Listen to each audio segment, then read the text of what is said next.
বিধানসভা ভোটে তৃণমূল কংগ্রেসের ভরাডুবি আর হারের ধাক্কায় এবার টালমাটাল পরিস্থিতি কলকাতা পুরসভায়। আচমকায় স্থগিত মাসিক অধিবেশন, পাশাপাশি হঠাৎ বদলি পুরসভার সচিব। সব মিলিয়ে কলকাতা পুরসভায় এই মুহূর্তে ঠিক কি পরিস্থিতি, আরো বিস্তারিত জানাবেন প্রতিনিধি অর্ণব মুখোপাধ্যায় আমাদের সঙ্গে সরাসরি রয়েছেন। অর্ণব, দেখো, সরকার বদলের সঙ্গে সঙ্গেই টালবাহানা শুরু হয়ে গিয়েছে কলকাতা পুরসভায়। একটা অদ্ভুত টানাপোড়েন শুরু হয়েছে এবং এর আগে আমরা যেরকম দেখেছিলাম যে মেয়র পরিষদ বৈঠক সেটা বাতিল হয়েছিল, তার কারণ পুর কমিশনার থাকতে পারবেন না।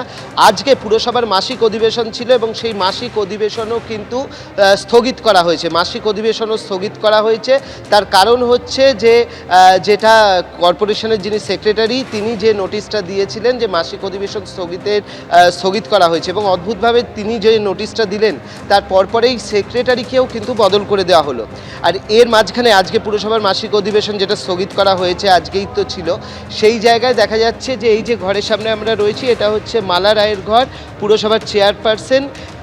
এখানে আমরা যেটা দেখতে পাচ্ছি তৃণমূলের যারা কাউন্সিলররা রয়েছেন তারা 1:30 থেকে ভেতরে ঢুকতে শুরু করেছেন এবং তারা ভেতরে ঢুকছেন এবং কতজন কাউন্সিলর আসছেন সেটাও কিন্তু খেয়াল রাখা হচ্ছে। তার কারণ আমরা জানি যে কলকাতা পুরসভায় এই মুহূর্তে দেখো যে এখানে কাউন্সিলররা সবাই ঢুকছেন আস্তে আস্তে। দিদি, একটা জিনিস জানতে চাইবো, কি আছে আজকে, কোনো বৈঠক আছে? আজ একটা মিটিং আছে আমাদের, আজকে হাউসটা হওয়ার কথা ছিল, কি কারণে হাউসটা বিনা নোটিশে বন্ধ হয়ে গেল, কার নির্দেশে, এগুলো নিয়ে আলোচনার জন্য আমরা এসেছি আর কি। ইতিপূর্বে কখনো এই জিনিস আমরা দেখিনি না। তো আমরা যেটা দেখছি যে দেখো কাউন্সিলররা সবাই আসছেন, ওদিকে তপন দাশগুপ্ত থেকে শুরু করে বাদবাকি সবাই পরপর ঢুকছেন এবং আজকে পুরসভার মাসিক অধিবেশন ছিল যেটা সেক্রেটারি নোটিশ দিয়ে স্থগিত করে দেন এবং তারপরে সেই সেক্রেটারি বদলও হয়ে যান। কিন্তু যেটা ঘনিষ্ঠ মহলে চেয়ারপারসন জানিয়েছেন যে এই ধরনের ঘটনা তিনি আগে কখনো দেখেননি, এবং তারপরই আজকে এই 1:30টার সময় এই বৈঠক ডাকা হয়েছে এবং বিকেলবেলা 4:30টার সময় আজকে মমতা বন্দ্যোপাধ্যায়ের বাড়িতেও কিন্তু এই যে কাউন্সিলররা রয়েছে তাদের নিয়ে বৈঠক রয়েছে। তৃণমূলের 136 জন এই মুহূর্তে কাউন্সিলর রয়েছেন এবং তাদেরকে নিয়ে বৈঠক রয়েছে। আমরা দেখতে পাচ্ছি যে মালা রায়ের ঘরেতে এই মুহূর্তে বৈঠক শুরু হচ্ছেন এবং তারা সবাই প্রায় আসতে শুরু করেছেন।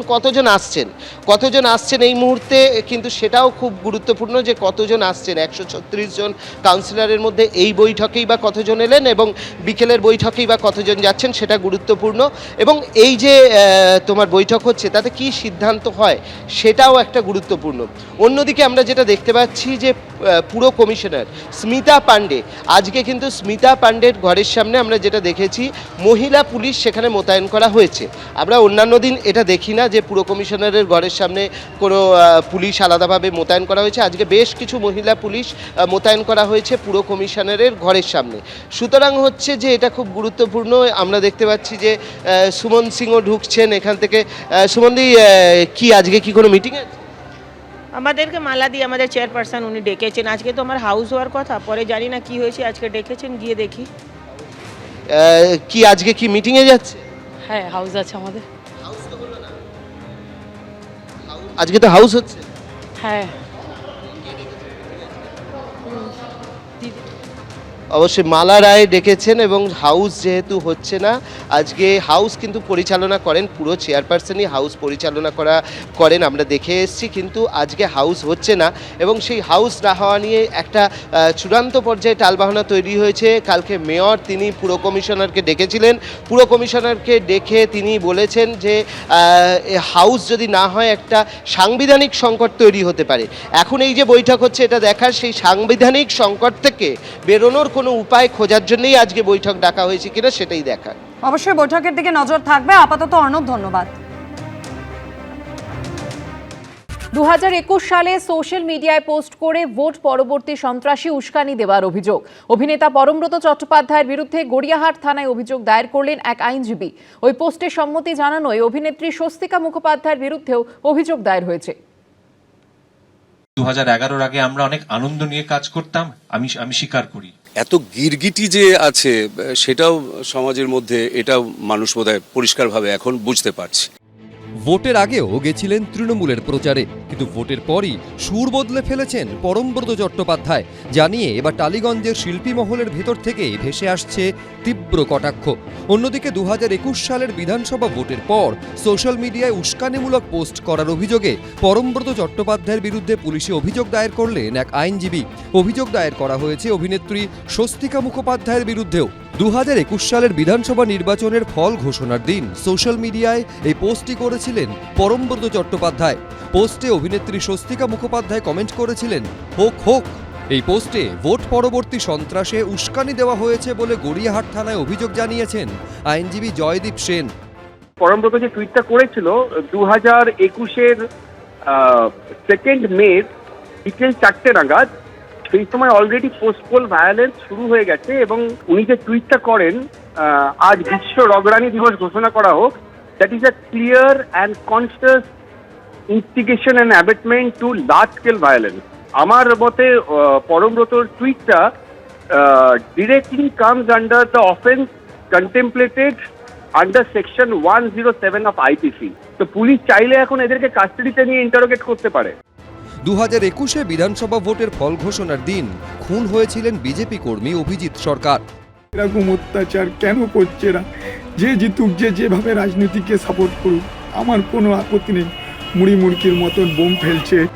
পরমব্রত চট্টোপাধ্যায়ের বিরুদ্ধে অভিযোগ দায়ের প্রসঙ্গে সে কথাও টেনে এনেছে বিজেপি। ওই দিনটা আমাদের মনে আছে, ওই দিন কিভাবে অত্যাচার নেমেছিল মনে আছে, কিভাবে অভিজিৎ খুন হয়েছিল মনে আছে। আমরা বিভিন্ন জায়গা থেকে ভিডিও এবং কলগুলো পাচ্ছিলাম যে আমাদের কার্যকর্তাদের বাড়ি ভাঙা হচ্ছে। তৃণমূল জমানায় রাজ্য সরকারি কমিটিতে জায়গা পেয়েছিলেন পরমব্রত চট্টোপাধ্যায়। বিধানসভা ভোটের আগে কৃষ্ণনগর দক্ষিণে তৃণমূল প্রার্থীর জনসভায় দেখা গেছিল তাকে, কিন্তু ভোটের ফল বেরোতেই তার সুর বদলেছে।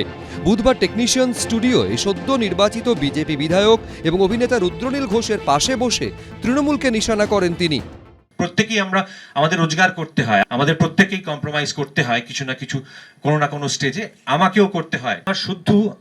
আমার সদ্যজাত সন্তানের মুখের দিকে তাকিয়ে দাঁতের দাঁত চেপে ওই জিনিসটা করেছিলাম, আমার কোনো উপায় ছিল না। তাই এই পরম পরিবর্তন নিয়ে ইন্ডাস্ট্রির ভেতর থেকেই এসেছে তীব্র কটাক্ষ। তৃণমূল আমলে এখন যেটা দেখলাম যে এত মানুষ, অসাধু মানুষ রাজনীতির সঙ্গে জড়িয়ে পড়েছেন, এটা আমাদের তখনকার অভিজ্ঞতায় ছিল না। আবার এই বিজেপি আসার পর দেখতে পাচ্ছি যে মানে এত গিরগিটি যে আছে সেটাও সমাজের মধ্যে, এটা মানুষ বোধহয় পরিষ্কারভাবে এখন বুঝতে পারছে। যত এরকম কম্প্রোমাইজ করব, ঠিক ইলেকশনের আগে আমি যে দলের হয়ে প্রচার করেছি আর তারপরেই আবার বলবো যে না ওটা আমার ভুল হয়েছে, এটাকে এই দ্বিচারিতা মানুষ ভালো চোখে দেখে না। পরমব্রত নিজের যেটা বুদ্ধিমান ছেলে, যেটা ওর বুদ্ধিতে যেটা ঠিক মনে হয়েছে সেটা করেছে। আমরা বোকা মানুষ, বোকা অবস্থানেই থাকতে চাই। পরমব্রত সুর বদল নিয়ে সরব বিজেপিও। 2021-এ যখন ওই সোশ্যাল মিডিয়ায় লিখেছিলেন, ফেসবুকে লিখেছিলেন যে আজ বিশ্ব রগরানি দিবস, ওই রগরানি তখন কি হয়েছিল জানেন? ততক্ষণে অভিজিৎ সরকারকে মেরে ফেলা হয়েছে, এই রগরানি চলছিল। তখন আপনার ছেলে হয়েছিল কিনা আমার জানা নেই। আচ্ছা, অভয়ার সময় যদি কথা বলেন, অভয়ার সময়তেও তো 2024 অভয়া হয়েছে আর 2025-এ আপনার ছেলে হয়েছে। তাই সেই সময় কার মুখের দিকে তাকিয়ে আপনি চুপ ছিলেন আমি জানি না।